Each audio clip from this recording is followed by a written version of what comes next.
Hey everybody, it's Ron from Ron's Computer Videos. How are you doing this evening?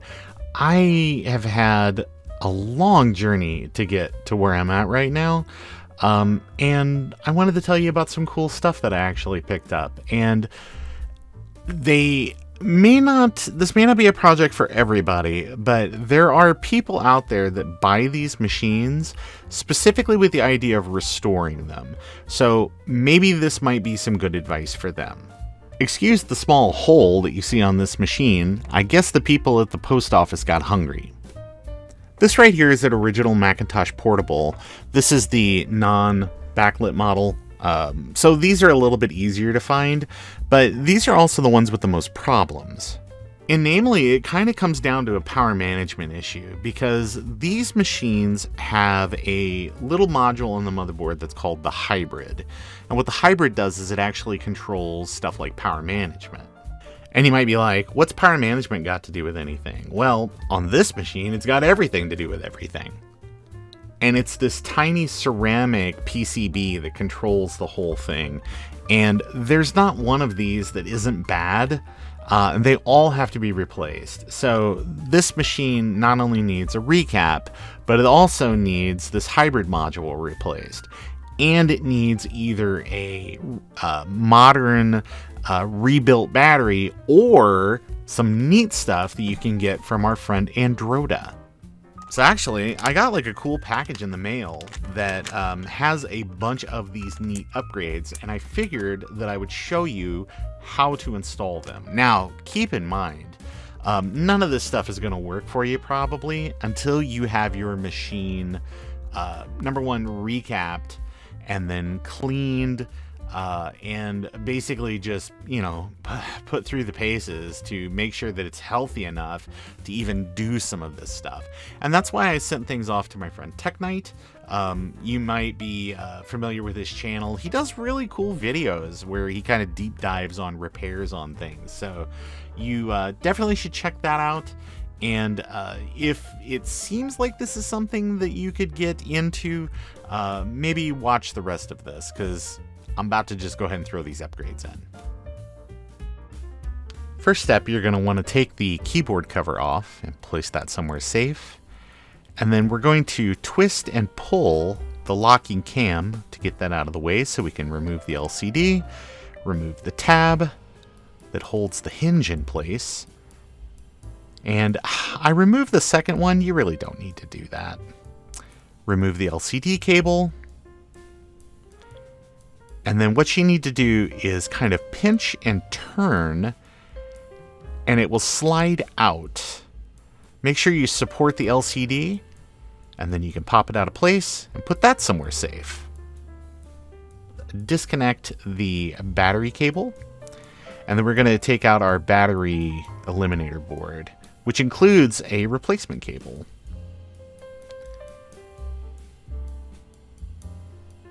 This uses super caps to replace the battery. It installs in the modem slot. And then what we're going to do is we're going to use that replacement battery cable, pop it in the motherboard, get the orientation correct, and then plug it into the battery eliminator.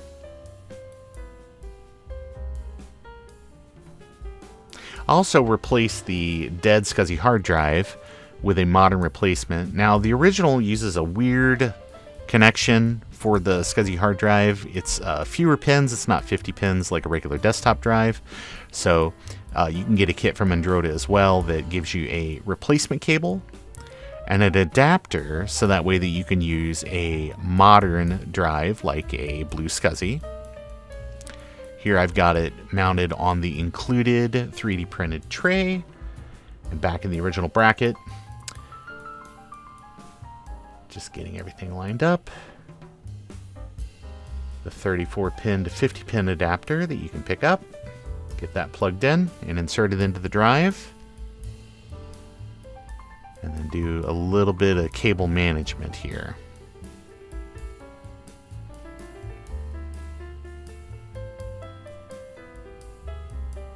Alright, at this point we can probably go ahead and reinstall our RAM upgrade. This is a 2 meg upgrade card that I found.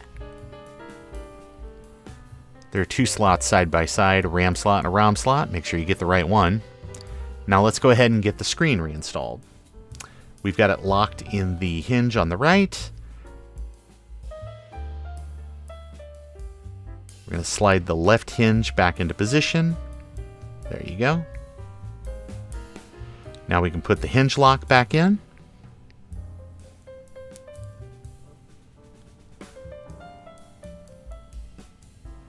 Reinsert the LCD cable. And let's give it a quick power on test just to make sure that things are working okay.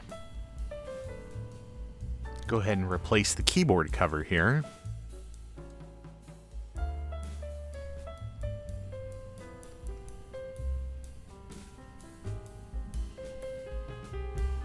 Let's see if she works.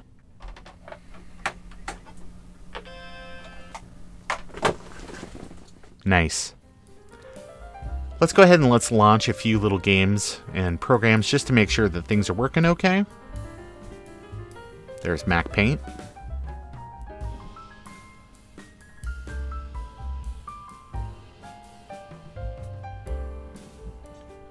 All right, let's go ahead and stitch this puppy back up.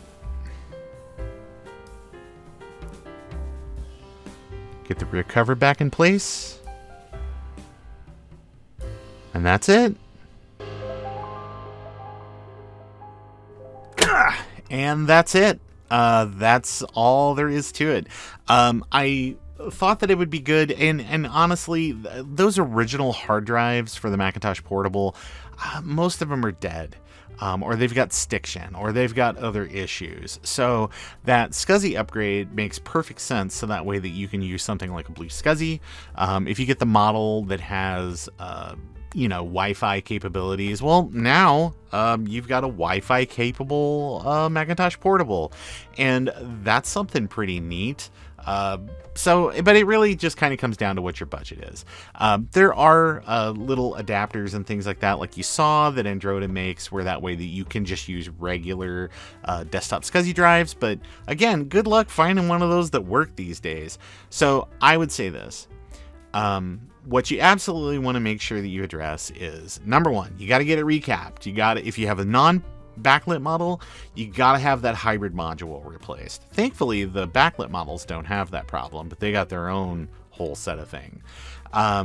You also want to make sure that you get that battery eliminator board that Androda sells. That basically just lets you say, forget having an actual battery in there these days. And then that SCSI adapter, and you're pretty much good to go at that point. What I'm really hoping is that somebody gets back in gear and starts making RAM upgrades for these machines. There was a time where I think Androda had a RAM upgrade, MacFX had a RAM upgrade. There were a couple of other companies that were making RAM upgrades for these, but the market has just kind of fallen away over the years.